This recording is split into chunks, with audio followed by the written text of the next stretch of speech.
ঘরেরটার সাথে কখনো কি বাইরেরটার তুলনা হয়? হয় না। ঘরেরটা একটু স্পেশালই হয়। রেস্টুরেন্টেরটা তো সবসময়ই খাওয়া হয়, বাসায় ট্রাই করে দেখবেন কেমন হয়।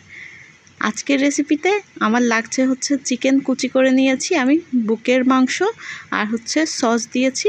এখানে হচ্ছে এই সসটা আমি বাসায় বানিয়েছি, মরিচের গুঁড়া, অরিগানো, লবণ, আর হচ্ছে দিচ্ছি লেবুর রস।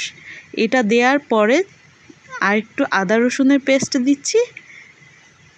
এখানে আপনারা স্বাদ অনুযায়ী দিবেন। এখানে আমার চিকেন ছিল 1.5 কাপের মতো কুচি করা। এরপরে ভালোভাবে মিশিয়ে নিচ্ছি। এরপরে এখানে চিলি ফ্লেক্স মানে হচ্ছে শুকনা মরিচের গুঁড়াটা দিয়ে দিয়েছি। এখন হাতে এটাকে ভালোভাবে মেখে ম্যারিনেট করে রাখছি। এর সাথে আপনারা চাইলে সয়া সসও অ্যাড করতে পারেন। বাসায় আমার সয়া সস ছিল না, তাই আমি অ্যাড করি নাই। এরপরে একটা প্যানের মধ্যে তেল গরম করে তার মধ্যে চিকেনের ম্যারিনেট করা টুকরোগুলো দিয়ে দিলাম আর এটাকে ভেজে নিচ্ছি।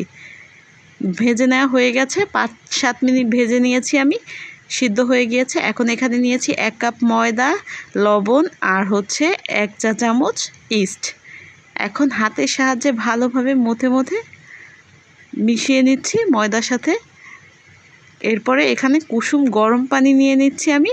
আপনারা অল্প অল্প করে গরম পানি মেশাবেন পারফেক্ট ডো হওয়া পর্যন্ত। পরোটার চেয়ে একটু হালকা নরম, আর হচ্ছে একেবারে পাতলাও হবে না, পরোটার চেয়ে সামান্য নরম, যেটা হাতের মাধ্যমে শেপ দেওয়া যায়।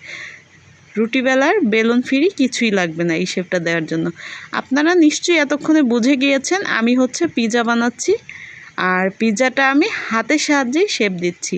এই পিৎজাটা অনেক সহজ, বেলাবেলির কোনো ঝামেলা নেই।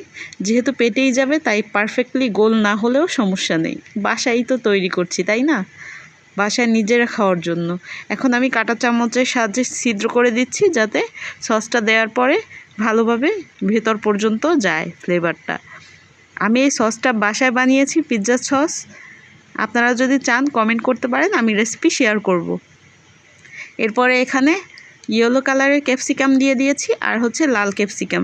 আপনারা চাইলে পেঁয়াজও দিতে পারেন বা অন্যান্য ব্রোকলি, অনেক সবজি আছে সেগুলো দিতে পারেন। এরপরে সে চিকেনের ভেজে রাখা টুকরোগুলো দিয়ে দিয়েছি আর দিচ্ছি হচ্ছে, এটা হচ্ছে ক্রিম চিজ। বাসায় আমার মোজরেলা চিজ শেষ হয়ে ছিল না, ক্রিম চিজ ছিল, তাই আমি ফ্রিজ থেকে বের করে ক্রিম দিয়ে নিচ্ছি। এরপরে অরিগানো ছড়িয়ে দিচ্ছি। অরিগানোটা ছড়িয়ে দেওয়া শেষ হয়ে গিয়েছে।